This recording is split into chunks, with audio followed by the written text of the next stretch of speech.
Ukraine से शरणार्थियों को मोल्दोवा आने का सिलसिला जारी है। पालंका की सीमा के शहर में दिखी कारों की लंबी कतारें।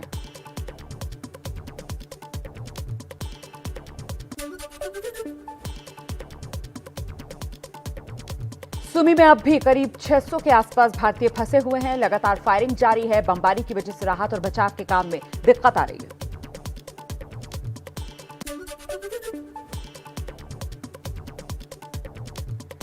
यूएनएससी में भारत ने मांग की है, यूक्रेन में फंसे सभी भारतीयों नागरिकों को सुरक्षित बाहर निकाला जाए। संयुक्त राष्ट्र में भारत के प्रतिनिधि टीएस तिरुमूर्ति की ओर से मांग रखी गई।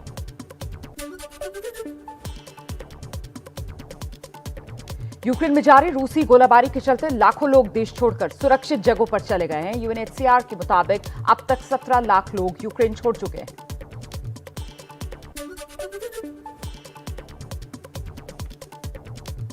सीजफायर से पहले सुमी में जबरदस्त हमले हुए हैं। यूक्रेन का दावा, सुमी में रूस ने रिहायशी इलाकों में बम बरसा दिए हैं। हमलों में 2 बच्चों समेत 10 लोग मारे गए। इमारतों के मलबे से शव निकाले जा रहे हैं। यूक्रेन की मीडिया ने दावा किया, रूस के एक सैन्य कमांडर को मार गिराया गया है। दावे के मुताबिक रूस की 41वीं आर्मी के मेजर जनरल विताली गेरासिमोव युद्ध में मारे गए। यूक्रेन की सेना का रूसी टैंक पर हमले का नया वीडियो सामने आया। कैमरे में कैद हुई धमाके की तस्वीर।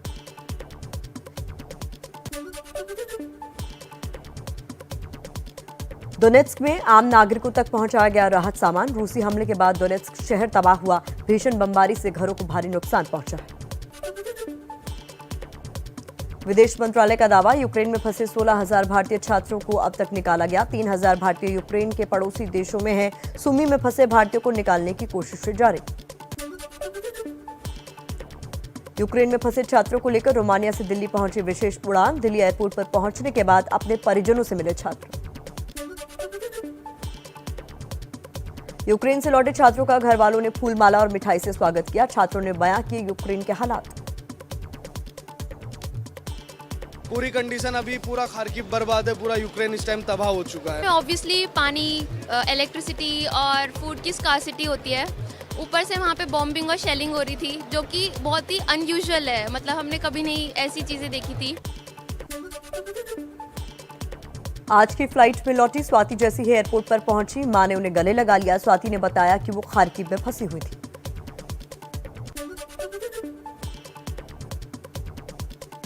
यूक्रेन के खार्किव में फंसी स्नेहा गुप्ता भी आज दिल्ली पहुंची है। स्नेहा ने बताया कि किस तरह वो मुश्किल हालात में वहां से निकल पाई। पैदल 11 किलोमीटर का सफर तय किया हम वोगजाल, वहाँ का जो रेलवे स्टेशन होता है, हम वहाँ तक गए। सुबह ठंडी में -5 में हम लोग निकले हुए हैं। इतना डिस्क्रिमिनेशन हुआ है इंडियंस के साथ में। वहाँ पे सिर्फ यूक्रेनियन गर्ल्स को ट्रेन बोर्ड करने दी गई। हंगरी की बुडापेस्ट से अब तक 6,711 भारतीयों को वापस भेजा गया। हंगरी में रेस्क्यू ऑपरेशन के इंचार्ज कुमार तोहिन के मुताबिक कुछ और छात्रों को जल्द भेजा जाएगा। भारत सरकार का ये निर्णय है कि जो भी बच्चा होगा सबको सुरक्षित, सबको भारत ले जाया जाएगा। यूक्रेन से हंगरी पहुंच रहे छात्रों की वहां बसे भारतीयों ने की मदद। दूतावास की ओर से आयोजित कार्यक्रम में उनको कहा गया शुक्रिया।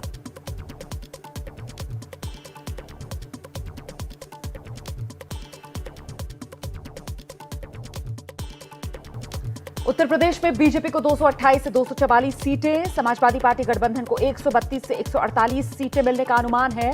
कांग्रेस को सिर्फ 4 से 8 सीटें मिलने का अनुमान बनने वाली है। फिर से जो 30 साल तक की जो एक रिकॉर्ड था उसको तोड़ा जा रहा है। See, we made a full effort. We fought as hard as we could. Now we'll see what happens.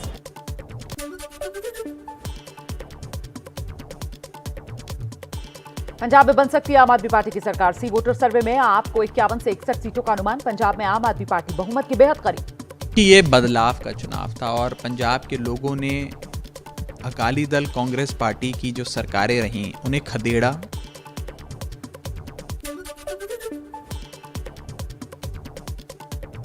C voter के सर्वे में पंजाब में कांग्रेस को झटका। कांग्रेस को 22 से 28 सीट मिलने का अनुमान। सर्वे के मुताबिक पंजाब में कांग्रेस हार सकती है। अब ये जो है वक्त से ही बताएंगे कि क्या होना है, तो इंतजार कीजिए 10 तारीख का। सी वोटर के सर्वे में उत्तराखंड में कांग्रेस को 32 से 38 सीटें मिलने का अनुमान है। बीजेपी को 26 से 32 सीटें मिलने का अनुमान। धामी ने कहा सरकार बनाएंगे। उत्तराखंड में भारतीय जनता पार्टी की सरकार दिखाई है, लेकिन मैं ऐसा मानता हूं कि जितने भी एग्जिट पोल आए हैं, जो नंबर आए हैं, वो नंबर कम है और जिस दिन हमारा रिजल्ट आएगा 10 मार्च को, ये काफ़ी ज़्यादा संख्या होगी और हमारी प्रचंड बहुमत की सरकार बनेगी। सी वोटर के सर्वे में उत्तराखंड में बीजेपी को 41% वोट, कांग्रेस को 39% वोट मिलने का अनुमान, लेकिन कांग्रेस की सीटें ज्यादा आने की संभावना। जनता के दिल के भावों को जानते हैं और जनता ने कांग्रेस के पक्ष में दिया है और परिवर्तन के लिए वोट दिया है।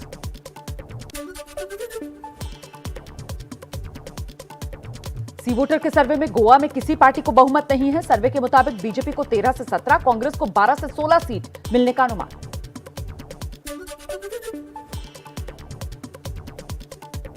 सी वोटर के सर्वे में गोवा में त्रिशंकु विधानसभा का अनुमान है। सीएम प्रमोद सावंत ने किया बहुमत का दावा।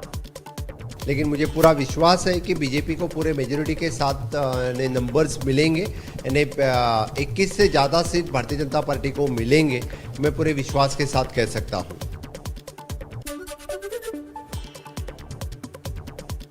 गोवा में एग्जिट पोल के नतीजों पर एक्शन में आ गई है कांग्रेस। विधायकों को एकजुट रखने के लिए महाराष्ट्र के कोल्हापुर या राजस्थान में शिफ्ट किया जा सकता है।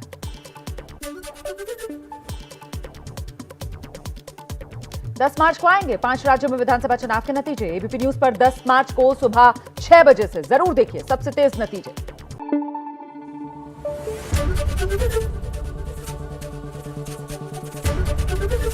एबीपी न्यूज आपको रखे आगे।